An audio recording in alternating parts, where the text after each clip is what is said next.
ನಮಸ್ಕಾರ ಎಲ್ಲರಿಗೂ. Welcome to ideas forum. Vijaya ವಿಜಯ ಪಾಟೀಲ್.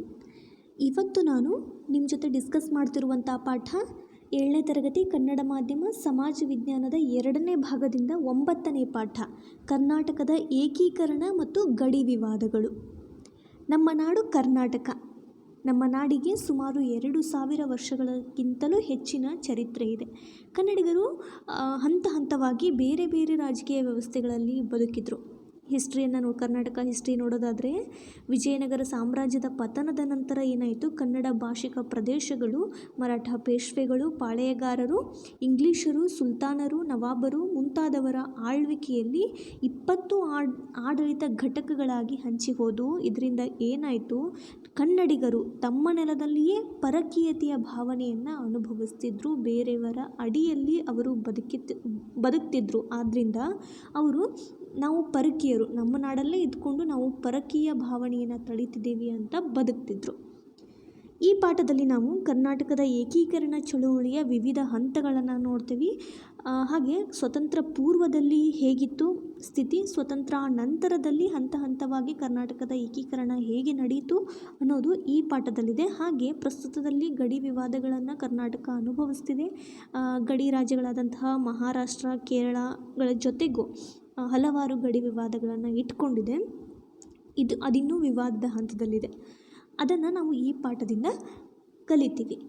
ನೀವಿನ್ನು ನಮ್ಮ ಟೆಲಿಗ್ರಾಮ್ ಚಾನಲ್ಗೆ, ಐಡಿಯಾಸ್ ಫೋರಮ್ನ ಟೆಲಿಗ್ರಾಮ್ ಚಾನಲ್ಗೆ ಜಾಯ್ನ್ ಆಗದೇ ಇದ್ದರೆ ಡಿಸ್ಕ್ರಿಪ್ಷನಲ್ಲಿ ನೀಡಿರುವಂತಹ ಲಿಂಕ್ಗೆ ಹೋಗಿ ಜಾಯ್ನ್ ಆಗ್ಬೋದು. ಹೀಗೆ ಜಾಯ್ನ್ ಆಗೋದರ ಮುಖಾಂತರ ನೀವು ಪಡ್ಕೊಳ್ಬಹುದಾದಂತಹ ಉಪಯೋಗಗಳು ಏನೆಂದರೆ, ಪ್ರತಿನಿತ್ಯ 100ಕ್ಕಿಂತ ಹೆಚ್ಚು ಕ್ವಶನ್ಸ್ಗಳನ್ನು ಇಲ್ಲಿ ಕ್ವಿಜ್ ರೂಪದಲ್ಲಿ ನೀಡಲಾಗುತ್ತೆ. ಹಾಗೆ ಪ್ರತಿ ವಿಡಿಯೋಗಳ PDF-ಗಳು, ದಿನಪತ್ರಿಕೆಗಳು ಮತ್ತು ಇತ್ತೀಚಿನ ಮಾಹಿತಿಗಳು ನಿಮಗಿಲ್ಲಿ ಸಿಗುತ್ತೆ. ಹಾಗೆ ನಿಮಗೇನಾದರೂ ಡೌಟ್ಸ್ಗಳಿದ್ದರೆ ಐಡಿಯಾಸ್ ಫೋರಮ್ನ ಅಧ್ಯಾಪಕರೊಂದಿಗೆ ಚರ್ಚೆಯನ್ನು ನಡೆಸಿ ನಿಮ್ಮ ಪ್ರಶ್ನೆಗಳಿಗೆ ನೀವು ಉತ್ತರನ ಕಂಡುಕೋಬಹುದು. ಮುಂದೆ ಬಂದರೆ, ಐಡಿಯಾಸ್ ಫೋರಮ್ ಕೋರ್ಸ್ಗಳ ವಿವರ ಇಲ್ಲಿದೆ. ಈಗಾಗಲೇ ಲಾಂಚ್ ಮಾಡಿರುವಂತಹ ಕೋರ್ಸ್ಗಳ ವಿವರ ಇದು. ಎಲ್ಲ NCERT ವಿಡಿಯೋಗಳು, geography, history, science, polity, economics ಕನ್ನಡದಲ್ಲಿ ಪಾಠ ಮಾಡಿ ಅಪ್ಲೋಡ್ ಮಾಡ್ತಿದ್ದಾರೆ. ಹಾಗೆ DSCERT ವಿಡಿಯೋಗಳು, ನಾನು ಸೋಷಿಯಲ್ ಸೈನ್ಸ್ ಮಾಡ್ತಿದ್ದೀನಿ. ಹಾಗೆ ಎಲ್ಲ ತಮಿಳುನಾಡು ರಾಜ್ಯದ ಪಠ್ಯಪುಸ್ತಕಗಳು ಸಹ ಕನ್ನಡದಲ್ಲಿ ಪಾಠ ಮಾಡ್ತಿದ್ದಾರೆ. ಹಾಗೆ GK ಟ್ರಿಕ್ಸ್ ವಿಡಿಯೋಗಳು, 1000ಕ್ಕೂ ಅಧಿಕ ಪ್ರಶ್ನೆ ಪತ್ರಿಕೆಗಳನ್ನು ಚರ್ಚೆ ನಡೆಸಿದಂತಹ ವಿಡಿಯೋಗಳು ನಿಮಗೆ ಇಲ್ಲಿ ಸಿಗುತ್ತೆ. ಇನ್ನು ಅನೇಕ ಕೋರ್ಸ್ಗಳ ಲಾಂಚ್ಗಾಗಿ ಐಡಿಯಾಸ್ ಫೋರಮ್ ತಂಡ ಪ್ರಯತ್ನ ಮಾಡ್ತಿದೆ. ಈ ಎಲ್ಲ ಕೋರ್ಸ್ಗಳ ಉಪಯುಕ್ತತೆಯನ್ನು ನೀವು ಪಡ್ಕೋಬೇಕು. ಇನ್ನೊಂದು, ನಮ್ಮ ತಂಡ ಕರ್ನಾಟಕದಲ್ಲೇ ಮೊದಲ ಬಾರಿಗೆ ಹೀಗೆ NCERT, ಸ್ಟೇಟ್ ಬುಕ್ಸ್ ಹಾಗೆ ಪ್ರಶ್ನೆ ಪತ್ರಿಕೆಗಳನ್ನು ಚರ್ಚೆ ಮಾಡೋದು, ಟೆಲಿಗ್ರಾಮ್ ಗ್ರೂಪ್ನಲ್ಲಿ ದಿನನಿತ್ಯ 100ಕ್ಕಿಂತ ಹೆಚ್ಚು ಕ್ವಶನ್ಸ್ಗಳನ್ನು ಕ್ವಿಜ್ ರೂಪದಲ್ಲಿ ನೀಡೋದು, ಇಂತಹ ಪ್ರಯತ್ನಗಳನ್ನು ಮಾಡ್ತಾನೆ ಬಂದಿದೆ. ಈಗ ನಮ್ಮ ಟೆಕ್ನಿಕಲ್ ಟೀಮ್ ಮತ್ತು ಹೊಸ ಟೆಕ್ನಾಲಜಿ ಅಳವಡಿಕೆಗೆ ನಾವೀಗ ಒಂದು ಜಾಯಿನ್ ಆಪ್ಷನನ್ನು ಇಟ್ಟಿದ್ದೀವಿ. ಏನು ಮಾಡಬೇಕು, ಶಿಶು ಸ್ಕೀಮಲ್ಲಿ 29 ರೂಪಾಯಿಗಳು, ಕಿಶೋರಲ್ಲಿ 59 ರೂಪಾಯಿಗಳು, ತರುಣ್ನಲ್ಲಿ 159, ಹಾಗೆ ಗೋಲ್ಡನ್ ಸಪೋರ್ಟ್ ಮಾಡೋರಿದ್ದರೆ 599 ರೂಪಾಯಿಗಳನ್ನು ಈ ಫೋನ್ಪೇ ನಂಬರ್ಗೆ ಕಳಿಸ್ಬೋದು, ಸೆಂಡ್ ಮಾಡ್ಬೋದು. 8748814920. ಈ ದುಡ್ಡನ್ನು ನಾವೇನು ಮಾಡ್ತೀವಿ ಅಂತಂದರೆ, ಉಳಿದ ದುಡ್ಡನ್ನು ನಮ್ಮ ಟೆಕ್ನಾಲಜಿ ಅಳವಡಿಕೆಗೆ ಬಿಟ್ಟು ಉಳಿದ ದುಡ್ಡನ್ನು ನಾವು ಬಡ ವಿದ್ಯಾರ್ಥಿಗಳ ಏಳಿಗೆಗಾಗಿ, ಅವರ ವಿದ್ಯಾಭ್ಯಾಸಕ್ಕಾಗಿ ವ್ಯಯ ಮಾಡ್ತೀವಿ. ಹೀಗೆ ನಿಮಗೆ ಡೊನೇಟ್ ಮಾಡೋಕ್ಕೆ ಆಗಲಿಲ್ಲ ಅಂತಂದರೂ ಪರವಾಗಿಲ್ಲ, ಸಬ್ಸ್ಕ್ರೈಬ್ ಮಾಡುವ ಮೂಲಕ ನಮಗೆ ನೀವು ಬೆಂಬಲನ ಸೂಚಿಸಬಹುದು. Please do this. ಇನ್ನು ಪಾಠಕ್ಕೆ ಬರೋಣ. ಕರ್ನಾಟಕದ ಏಕೀಕರಣ ಮತ್ತು ಗಡಿ ವಿವಾದಗಳು. ನಾವೀಗಾಗಲೇ ನೋಡಿದ್ವಿ ಕರ್ನಾಟಕದ ಹಿನ್ನೆಲೆಯನ್ನು. ಕರ್ನಾಟಕ 2000 ವರ್ಷಗಳ ಇತಿಹಾಸವನ್ನು ಹೊಂದಿದೆ. ಕನ್ನಡಿಗರು ಚಾರಿತ್ರಿಕವಾಗಿ ಬೇರೆ ಬೇರೆ ರಾಜಕೀಯ ವ್ಯವಸ್ಥೆಗಳಲ್ಲಿ ಬದುಕ್ತಿದ್ರು. ಏನಾಯಿತು, ಕರ್ನಾಟಕದ ಏಕೀಕರಣದ ಚಾರಿತ್ರಿಕ ಹಿನ್ನೆಲೆಯನ್ನು ನೋಡೋದಾದರೆ, ಕವಿರಾಜ ಮಾರ್ಗ ಅನ್ನುವಂತಹ ಕೃತಿಯಲ್ಲಿ ಕನ್ನಡ ನಾಡಿನ ನಡೆ ನುಡಿ, ಅಲ್ಲಿನ ಭಾಷೆ ಹಾಗೆ ಕನ್ನಡ ನಾಡಿನ ವಿಸ್ತೀರ್ಣತೆಯನ್ನು ಕವಿರಾಜ ಮಾರ್ಗದಲ್ಲಿ ಕೊಟ್ಟಿದ್ದಾರೆ, ಮೆನ್ಷನ್ ಮಾಡಿದ್ದಾರೆ. ಕವಿರಾಜ ಮಾರ್ಗ ಅನ್ನೋದು ನೃಪತುಂಗ ಅವರ ಕೃತಿ, ಅವರ ಹೆಸರಿನಲ್ಲಿ ಬಂದಂಥ ಕೃತಿ. ಇದು ಶ್ರೀ ವಿಜಯರು ನಿರ್ಮಿಸಿದಂತಹ ಕೃತಿಯನ್ನು ಒಂದು ವಿಷಯನ ನಾವು ತಲೆಯಲ್ಲಿಟ್ಕೋಬೇಕು. ಕವಿರಾಜ ಮಾರ್ಗ ಅನ್ನೋದು ಶ್ರೀ ವಿಜಯ ಅನ್ನುವಂಥ ಒಬ್ಬ ಕವಿ ಬರೆದಿದ್ದು, ಅಮೋಘ ವರ್ಷ ನೃಪತುಂಗನ ಕಾಲದಲ್ಲಿ ಇದನ್ನು ಬರೆದಿದ್ರು ಅನ್ನೋದಕ್ಕೆ ಪುರಾವೆಗಳಿವೆ. ಕವಿರಾಜಮಾರ್ಗ ಕೃತಿಯಲ್ಲಿ ಏನು ಹೇಳ್ತಾರೆ ಅಂತಂದರೆ, ಕನ್ನಡ ನಾಡು ಕಾವೇರಿಯಿಂದ ಗೋದಾವರಿಯವರೆಗೆ ಇತ್ತು ಅಂತ ವರ್ಣಿಸಲಾಗಿದೆ. ಕನ್ನಡ ನಾಡಿನ ವಿಸ್ತೀರ್ಣತೆಯನ್ನು ಇಲ್ಲಿ ವಿವರಿಸಲಾಗಿದೆ. ಕವಿ ಏನು ಹೇಳ್ತಾರೆ, ಶ್ರೀ ವಿಜಯರು ಏನು ಹೇಳ್ತಾರೆ, ಕಾವೇರಿಯಿಂದ ಗೋದಾವರಿವರ ಮಿರ್ದ ಕನ್ನಡ ನಾಡದೊಳ್ ಅಂತ ಹೇಳ್ತಾರೆ. ಈ ಕೃತಿಯಲ್ಲಿ ಏನು ಹೇಳ್ತಾರೆ, ಕನ್ನಡ ನಾಡು ಕಾವೇರಿಯಿಂದ ಗೋದಾವರಿಯವರೆಗೆ ಇತ್ತು ಅಂತ ಹೇಳ್ತಾರೆ. ಇದರಿಂದ ಗೊತ್ತಾಗುತ್ತೆ ನಮ್ಮ ನಾಡು ಎಷ್ಟು ಹಿಂದಿನ ಇತಿಹಾಸವನ್ನು ಹೊಂದಿದೆ ಅಂತ, ಎಷ್ಟು ವಿಸ್ತೀರ್ಣತೆಯನ್ನು ಹೊಂದಿದೆ ಅಂತ.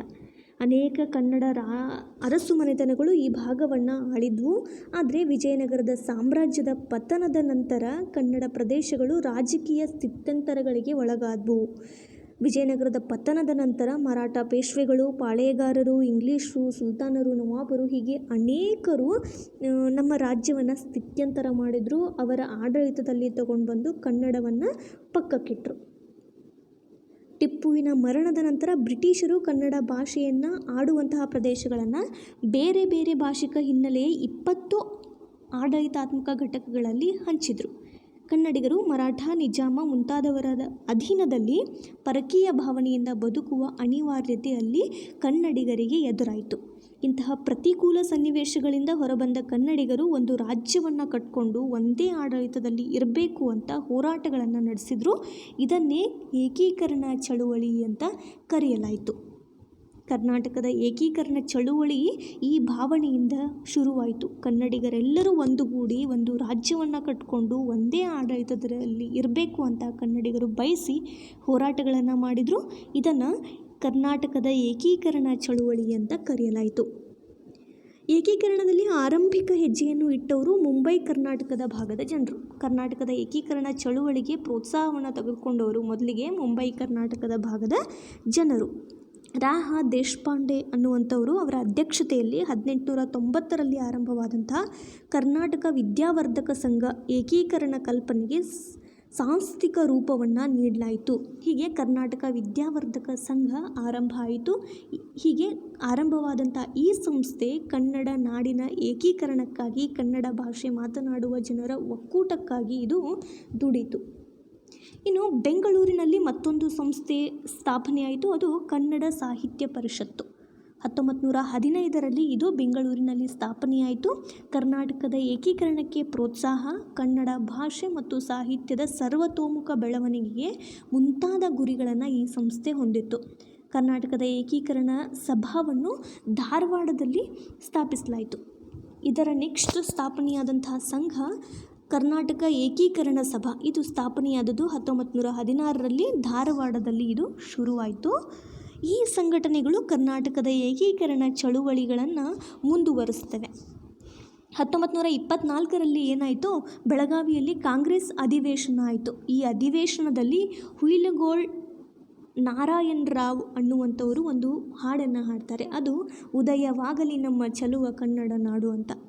ಇದು ಹಾಡಿದ್ದು 1924ರಲ್ಲಿ ಬೆಳಗಾವಿಯಲ್ಲಿ ಗಾಂಧೀಜಿಯವರ ಅಧ್ಯಕ್ಷತೆಯಲ್ಲಿ ನಡೆದಂತಹ ಕಾಂಗ್ರೆಸ್ ಅಧಿವೇಶನದಲ್ಲಿ. ಇದು ಸ್ವಾಗತ ಗೀತೆಯಾಗಿ ಹುಯಿಲಗೋಳ್ ನಾರಾಯಣರಾವ್ ಈ ಒಂದು ಕಾರ್ಯಕ್ರಮದಲ್ಲಿ ಈ ಹಾಡನ್ನು ಹಾಡುತ್ತಾರೆ. ಈ ಮೂಲಕ ಏಕೀಕರಣ ಚಳುವಳಿಗೆ ವಿದ್ಯುತ್ ಸಂಚಲನವನ್ನು ಇವರು ತಂದುಕೊಡ್ತಾರೆ. ಈ ಸಮ್ಮೇಳನದ ಅಧ್ಯಕ್ಷರಾಗಿದ್ದಂತಹ ಮಹಾತ್ಮ ಗಾಂಧೀಜಿಯವರು ಏಕೀಕರಣಕ್ಕೆ ತಮ್ಮ ಬೆಂಬಲವನ್ನು ಈ ಕಾರ್ಯಕ್ರಮದಲ್ಲಿ ನೀಡ್ತಾರೆ. ಏಕೀಕರಣ ಚಳುವಳಿಯು ಸ್ವತಂತ್ರ ಚಳುವಳಿಗೆ ಪೂರಕವಾಗಿ ಕೆಲಸ ಮಾಡುತ್ತೆ. ಇದು ಕರ್ನಾಟಕದ ಏಕೀಕರಣ ಚಳುವಳಿಗೆ ಸಿಕ್ಕಂತಹ ಪ್ರೋತ್ಸಾಹ, ಅದರ ಹಿನ್ನೆಲೆ. ಇನ್ನು ಪತ್ರಿಕೋದ್ಯಮ ಮತ್ತು ಸಾಹಿತ್ಯದ ಪಾತ್ರ ಕರ್ನಾಟಕದ ಏಕೀಕರಣದಲ್ಲಿ. ಏಕೀಕರಣ ಚಳುವಳಿಯಲ್ಲಿ ಪತ್ರಿಕೋದ್ಯಮ ಮತ್ತು ಸಾಹಿತ್ಯ ಹೇಗೆ ಪಾತ್ರವನ್ನು ವಹಿಸಿದ್ವು ಅಂತ. ಹೀಗೆ ಪತ್ರಿಕೆಗಳನ್ನು ನೋಡೋದಾದರೆ ವಿಶ್ವ ಕರ್ನಾಟಕ, ನವ ಕರ್ನಾಟಕ, ವಾಗ್ಭೂಷಣ, ಜಯ ಕರ್ನಾಟಕ, ಸಂಯುಕ್ತ ಕರ್ನಾಟಕ ಹೀಗೆ ಹಲವಾರು ಪತ್ರಿಕೆಗಳು, ದಿನಪತ್ರಿಕೆಗಳು, ವಾರಪತ್ರಿಕೆಗಳು ಏಕೀಕರಣ ಚಳುವಳಿಗೆ ಪ್ರೇರಣೆಯನ್ನು ನೀಡ್ತವೆ. ದಿನನಿತ್ಯ ಬರುವಂತಹ ಆರ್ಟಿಕಲ್ಸ್ಗಳು ನಾವು ಓದಿದಂತಹ ಜನರು ಇದರಿಂದ ಪ್ರೋತ್ಸಾಹ ಪಡಿತಾರೆ. ಈ ಪತ್ರಿಕೆಗಳು ವಿವಿಧ ಭಾಗಗಳಿಂದ ಪ್ರಕಟಗೊಳ್ತಿದ್ವು. ಇದರ ಜೊತೆಗೆ ಸಾಹಿತ್ಯ ಕೃತಿಗಳೂ ಸಹ ಏಕೀಕರಣಕ್ಕೆ ಸ್ಫೂರ್ತಿಯನ್ನು ತುಂಬುತ್ತವೆ. ಕರ್ನಾಟಕದ ನಾಡು ನುಡಿ ಸಂಸ್ಕೃತಿಗಳ ಸಂವರ್ಧನೆಗಾಗಿ ಶ್ರಮಿಸಿದಂತಹ ಹಿರಿಯರು ಅಂತಂದರೆ ಆಲೂರು ವೆಂಕಟರಾಯರು. ಅವರು ಉದ್ಗಾರ ಮಾಡ್ತಾರೆ, ಕರ್ನಾಟಕ ಎಲ್ಲಿದೆ, ನಾಲ್ಕಾರು ಕಡೆ ಹರಿದು ಹಂಚಿ ಹೋದ ಕರ್ನಾಟಕವನ್ನು ಹೊಲಿದು ಅಖಂಡವಾಗಿ ಮಾಡುವವರು ಯಾರು, ಅಷ್ಟೊಂದು ಅಭಿಮಾನ ಉಂಟೇನು ಅಂತ ಇವರು ಒಂದು ಸಲ ಉದ್ಗಾರವನ್ನು ಮಾಡ್ತಾರೆ. ನಂತರ ಏನು ಮಾಡ್ತಾರೆ, ಕನ್ನಡ ನಾಡು ನುಡಿಗಳ ವೈಭವವನ್ನು ಕನ್ನಡಿಗರಿಗೆ ತಿಳಿಸ್ಕೊಡುವ ಉದ್ದೇಶದಿಂದ ಆಲೂರು ವೆಂಕಟರಾಯರು ಕರ್ನಾಟಕ ಗತವೈಭವ ಅನ್ನುವಂತಹ ಕೃತಿಯನ್ನು ರಚಿಸ್ತಾರೆ. ಕರ್ನಾಟಕ ಗತವೈಭವ ಅನ್ನುವಂತಹ ಗ್ರಂಥವನ್ನು ಬರೆದು ತಮ್ಮ ಖರ್ಚಿನಲ್ಲಿ ಅದನ್ನು ಪ್ರಕಟ ಮಾಡ್ತಾರೆ. ಇದು ಅತ್ಯಂತ ಸ್ಫೂರ್ತಿದಾಯಕ ಪುಸ್ತಕ ಆಗಿತ್ತು. ಹೈದರಾಬಾದ್ನ ಕನ್ನಡಿಗರು ಅವರಿಗೆ ಸನ್ಮಾನ ಮಾಡಿ 1941ರಲ್ಲಿ ಆಲೂರು ವೆಂಕಟರಾಯರಿಗೆ ಕರ್ನಾಟಕ ಕುಲೋಪುರೋಹಿತ ಅಂತ ಬಿರುದನ್ನು ನೀಡುತ್ತಾರೆ. ಮುಂಬೈ ಕರ್ನಾಟಕದಲ್ಲಿ ಜಾಗೃತಿ ಮೂಡಿಬರಲು ಶಾಂತ ಕವಿಗಳ ಪಾತ್ರವು ಅಷ್ಟೇ ಮುಖ್ಯವಾದದ್ದು. ಶಾಂತ ಕವಿಗಳು ಕೂಡ ಬೇಡಲು ಕನ್ನಡ ದಾಸಯ್ಯ ಬಂದಿಹ ನೀಡಿರಮ್ಮ ತಡ ಮಾಡದೆ ಅಂತ ದಾಸಯ್ಯನಾಗಿ ಹಾಡಿ ಹಣವನ್ನು ಸಂಗ್ರಹ ಮಾಡ್ತಾರೆ. ಹಾಗೆ ಕುವೆಂಪು ಅವರು ಜೈ ಹೇ ಕರ್ನಾಟಕ ಮಾತೆ ನೀ ಮೆಟ್ಟುವ ನೆಲ ಅದೇ ಕರ್ನಾಟಕ ಅನ್ನುವಂಥ ಹಾಡುಗಳನ್ನು ರಚನೆ ಮಾಡ್ತಾರೆ. ಲಕ್ಷೋಪಲಕ್ಷ ಕನ್ನಡಿಗರ ಹೃದಯಗಳನ್ನು ಈ ಹಾಡುಗಳು ತಟ್ಟುತ್ತವೆ. ಹುಯಿಲುಗೋಳ್ ನಾರಾಯಣರಾವ್ ಅವರು ಉದಯವಾಗಲಿ ನಮ್ಮ ಚಲುವ ಕನ್ನಡ ನಾಡು ಅನ್ನುವಂತಹ ನಾಡಗೀತೆ ಅತ್ಯಂತ ಜನಪ್ರಿಯ ಆಯಿತು. ಹೀಗೆ ಹಲವಾರು ಮಂದಿ ಕವಿಗಳು ಅಂದರೆ ಸಾಹಿತ್ಯ ಹೇಗೆ ಕರ್ನಾಟಕ ಏಕೀಕರಣ ಚಳುವಳಿಯಲ್ಲಿ ಪ್ರೇರಣೆಯನ್ನು ನೀಡಿತು ಅನ್ನೋದು ಇಲ್ಲಿದೆ. ಈ ಪತ್ರಿಕೆಗಳು ಮತ್ತು ಈ ಸಾಹಿತ್ಯಗಳು ಹೀಗೆ ಕರ್ನಾಟಕ ಗತವೈಭವ ಆಗಲಿ, ಕುವೆಂಪು ಅವರು, ಹುಯಿಲುಗೋಳ್ ನಾರಾಯಣರಾವ್ ಅವರು ರಚಿಸಿದಂತಹ ಹಾಡುಗಳಾಗಲಿ, ಹಾಗೆ ಪತ್ರಿಕೋದ್ಯಮಗಳು ಪ್ರಕಟ ಮಾಡಿದಂತಹ ಆರ್ಟಿಕಲ್ಸ್ಗಳಾಗಲಿ ಆಗಿನ ಕಾಲದ ಕನ್ನಡಿಗರಿಗೆ ಪ್ರೇರಣೆಯಾದವು. ಇನ್ನು ಸ್ವತಂತ್ರೋತ್ತರ ಏಕೀಕರಣ ಚಳುವಳಿ. ಸ್ವತಂತ್ರ ಪೂರ್ವದಲ್ಲಿ ಇದೆಲ್ಲ ಆದರೆ ಸ್ವತಂತ್ರ ನಂತರದಲ್ಲಿ ಭಾಷಾವಾರು ಪ್ರಾಂತಗಳ ರಚನೆಗಾಗಿ ವಿಚಾರ ನಡೀತಿತ್ತು. ಆ ಹಂತದಲ್ಲಿ ಸ್ವತಂತ್ರೋತ್ತರ ಏಕೀಕರಣ ಚಳುವಳಿಗಳು 3 ಹಂತಗಳಲ್ಲಿ ನಡೀತವೆ. ಮೊದಲನೇ ಹಂತ 1947ರಿಂದ 48ರವರೆಗಾದರೆ, ಎರಡನೇ ಹಂತ 1953ರಲ್ಲಾಗುತ್ತೆ, ಕೊನೆಯ ಹಂತ 1955ರ ನಂತರದ್ದು. ಮೊದಲನೆಯ ಹಂತಕ್ಕೆ ಬರೋಣ. 1947ರ ಮೊದಲು ನಮ್ಮ ದೇಶದಲ್ಲಿ 2 ಬಗೆಯ ರಾಜ್ಯಗಳಿದ್ವು. ಅವು ಬ್ರಿಟಿಷ್ ಭಾರತದ ಪ್ರಾಂತಗಳು ಹಾಗೆ ಅರಸೊತ್ತಿಗೆಯ 562 ರಾಜ್ಯಗಳು. ಸ್ವತಂತ್ರ ನಂತರ ಏನು ಮಾಡಿದ್ರು, ಸಂವಿಧಾನ ಸಭೆ ಭಾರತವನ್ನು ಭಾಷಾವಾರು ಪ್ರಾಂತಗಳನ್ನಾಗಿ ರೂಪ ಮಾಡದೆ ಭಾರತವನ್ನು 4 ಬಗೆಯ ಆಡಳಿತ ಘಟಕಗಳನ್ನಾಗಿ ವಿಂಗಡಣೆ ಮಾಡಲಾಯಿತು. ಅವು ABCD. ಅದರಂತೆ ಕರ್ನಾಟಕದ 20 ಆಡಳಿತ ಘಟಕಗಳನ್ನು 5 ಘಟಕಗಳನ್ನಾಗಿ ವಿಂಗಡಣೆ ಮಾಡಲಾಯಿತು. ಅವು ಯಾವ್ಯಾವು ಅಂತಂದರೆ ಮುಂಬೈ, ಮದ್ರಾಸ್, ಮೈಸೂರು, ಹೈದರಾಬಾದ್ ಮತ್ತು ಕೊಡಗು. ಹೀಗೆ ವಿಂಗಡಣೆಯನ್ನು ಮಾಡಲಾಯಿತು. ಈ 5 ಘಟಕಗಳು ಕರ್ನಾಟಕದ ಏಕೀಕರಣದ ನಿಟ್ಟಿನಲ್ಲಿ ಮೊದಲನೆಯ ಹಂತವಾಗಿ ನಿರ್ಮಾಣಗೊಂಡವು. ಇದು ಕರ್ನಾಟಕ ಏಕೀಕರಣದ ಸ್ವತಂತ್ರೋತ್ತರ ಏಕೀಕರಣ ಚಳುವಳಿಯ ಮೊದಲ ಹಂತ. ಇನ್ನು ಎರಡನೆಯ ಹಂತಕ್ಕೆ ಬಂದರೆ 1951-52ರಲ್ಲಿ ಲೋಕಸಭೆಗೆ ಪ್ರಥಮ ಸಾರ್ವತ್ರಿಕ ಚುನಾವಣೆ ನಡೆಯಿತು. 1951-52ರಲ್ಲಿ ನಡೆಯಿತು. ಹಾಗೆ ಚುನಾವಣೆಯ ನಂತರ ಉಗ್ರ ಚಳುವಳಿಯ ಮನೋಭಾವದ ಅಖಂಡ ಕರ್ನಾಟಕ ರಾಜ್ಯ ನಿರ್ಮಾಣ ಪರಿಷತ್ ಅನ್ನುವಂತಹ ಒಂದು ಪಕ್ಷ ಉದಯ ಆಯಿತು. ಅದು ಉದಯ ಆದದ್ದು 1952ರಲ್ಲಿ. ಅಖಂಡ ಕರ್ನಾಟಕ ರಾಜ್ಯ ನಿರ್ಮಾಣ ಪರಿಷತ್ ಅನ್ನುವಂತಹ ಒಂದು ಪಕ್ಷ 1952ರಲ್ಲಿ ರಚನೆ ಆಯಿತು. ಈ ಪಕ್ಷ ಏಕೀಕರಣಕ್ಕಾಗಿ ಸತ್ಯಾಗ್ರಹವನ್ನು ನಡೆಸಿ ಸುಮಾರು 5,000 ಮಂದಿ ಬಂಧಿತರಾಗಿ ಸೆರೆಮನೆ ವಾಸವನ್ನು ಅನುಭವಿಸ್ತಾರೆ. ಕೆಂಗಲ್ ಹನುಮಂತಯ್ಯ, ಎಸ್ ನಿಜಲಿಂಗಪ್ಪ ಇವರುಗಳು ಏಕೀಕರಣಕ್ಕೆ ಬೆಂಬಲ ನೀಡಿದರು ಮತ್ತು ಏಕೀಕರಣದ ಪರವಾಗಿ ರಾಜ್ಯಾದ್ಯಂತ ಪ್ರವಾಸವನ್ನು ಸಹ ಇವರು ಕೈಗೊಳ್ತಾರೆ. ಪ್ರಚಾರ ಭಾಷಣಗಳನ್ನು ಇವರು ಮಾಡ್ತಾರೆ. ಇನ್ನು ಎರಡನೇ ಹಂತದಲ್ಲಿ ಆಂಧ್ರ ಪ್ರದೇಶದ ರಚನೆಯನ್ನು ಸಹ ವಿವರಿಸಲಾಗಿದೆ. ಆಂಧ್ರ ಪ್ರದೇಶದ ರಚನೆ ಹೇಗಾಯಿತು ಅಂದರೆ 1952ರಲ್ಲಿ ಏನಾಯಿತು, ಪುಟ್ಟಿ ಶ್ರೀರಾಮುಲು ಅನ್ನುವಂಥ ಒಬ್ಬರ ಆಂಧ್ರದ ಮುಖಂಡರು ಆಂಧ್ರ ಪ್ರಾಂತವನ್ನು ರಚಿಸೋದಕ್ಕೆ ಒತ್ತಾಯಿಸಿ ಉಪವಾಸ ಸತ್ಯಾಗ್ರಹವನ್ನು ಕೈಗೊಳ್ತಾರೆ. 58 ದಿನಗಳ ಕಾಲ ಉಪವಾಸ ಸತ್ಯಾಗ್ರಹವನ್ನು ಕೈಗೊಂಡು ಕೊನೆಯುಸಿರೆಳಿತಾರೆ. ಈ ಒಂದು ಪರಿಸ್ಥಿತಿಯಲ್ಲಿ ಆಂಧ್ರದಲ್ಲಿ ತೀವ್ರವಾದ ಗಲಭೆಗಳಾಗ್ತವೆ. ಈ ಘಟನೆಯ ಬಳಿಕ ಪ್ರಧಾನಿಯಾಗಿದ್ದಂತಹ ಜವಾಹರ್ಲಾಲ್ ನೆಹರು ಅವರು ಆಂಧ್ರ ರಾಜ್ಯವನ್ನು ರಚನೆ ಮಾಡೋದಕ್ಕೆ ನಿರ್ಧಾರ ಮಾಡಿ ಅದನ್ನು ಘೋಷಣೆ ಮಾಡ್ತಾರೆ. ಅದರಿಂದ ಆಂಧ್ರ ಪ್ರದೇಶ ರಚನೆ ಆಯಿತು. ಆಂಧ್ರ ಪ್ರದೇಶ ರಚನೆಯಾದಾಗ ಬಳ್ಳಾರಿ ಜಿಲ್ಲೆಯ 7 ತಾಲೂಕುಗಳನ್ನು ಮೈಸೂರು ಪ್ರಾಂತ್ಯಕ್ಕೆ ಸೇರಿಸಲಾಯಿತು. ಇದು ಏಕೀಕರಣದ 2ನೆಯ ಹಂತ. ಇನ್ನು 3ನೆಯ ಹಂತಕ್ಕೆ ಬಂದರೆ ಆಂಧ್ರ ಪ್ರದೇಶದ ರಚನೆ ಆಯಿತು. ಅದಾದ ನಂತರ ಭಾಷೆಯ ಆಧಾರದಲ್ಲಿ ಪ್ರಾಂತ್ಯ ಪುನರ್ವಿಂಗಡಣೆಯ ಬೇಡಿಕೆ ಅತಿಯಾಯಿತು. ಕೇಂದ್ರ ಸರ್ಕಾರವು ರಾಜ್ಯಗಳ ಪುನರ್ವಿಂಗಡಣೆ ಕುರಿತು ವರದಿ ನೀಡೋದಕ್ಕೆ ರಾಜ್ಯ ಪುನರ್ವಿಂಗಡನಾ ಆಯೋಗ ಅನ್ನುವಂತಹ ಒಂದು ಆಯೋಗವನ್ನು ರಚನೆ ಮಾಡ್ತಾರೆ. ಸರ್ಕಾರ ರಾಜ್ಯ ಪುನರ್ವಿಂಗಡನಾ ಆಯೋಗ ಅನ್ನುವಂತಹ ಒಂದು ಆಯೋಗವನ್ನು ರಚನೆ ಮಾಡ್ತಾರೆ. ಇದನ್ನು SRC ಅಂತಲೂ ಕರೀತಾರೆ. ಅದರ ಅಧ್ಯಕ್ಷರು ಫಜಲ್ ಅಲಿ. ಆದ್ದರಿಂದ ಅದನ್ನು ಫಜಲ್ ಅಲಿ ಆಯೋಗ ಅಂತ ಕರೆದ್ರು. SRC ಫಜಲ್ ಅಲಿ ಆಯೋಗ ಅಂತಲೂ ಕರೀತಾರೆ. ರಾಜ್ಯ ಪುನರ್ವಿಂಗಡನಾ ಆಯೋಗ 1955ರಲ್ಲಿ ರಚನೆ ಆಯಿತು. ಇದರ ಅಧ್ಯಕ್ಷರಾಗಿದ್ದವರು ಫಜಲ್ ಅಲಿಯವರು. ಆದ್ದರಿಂದ ಈ ಆಯೋಗವನ್ನು ಫಜಲ್ ಅಲಿ ಆಯೋಗ ಅಂತಲೂ ಕರೀತಿದ್ರು.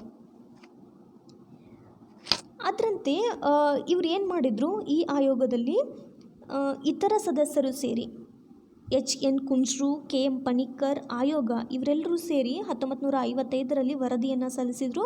ಅದರಂತೆ ಭಾರತದ ರಾಜ್ಯಗಳ ಪುನರ್ವಿಂಗಡಣೆಯ ಭಾಷೆ ಮತ್ತು ಆಡಳಿತದ ಅನುಕೂಲದ ನೆಲೆಗಳನ್ನು ನಡೆಯಿತು.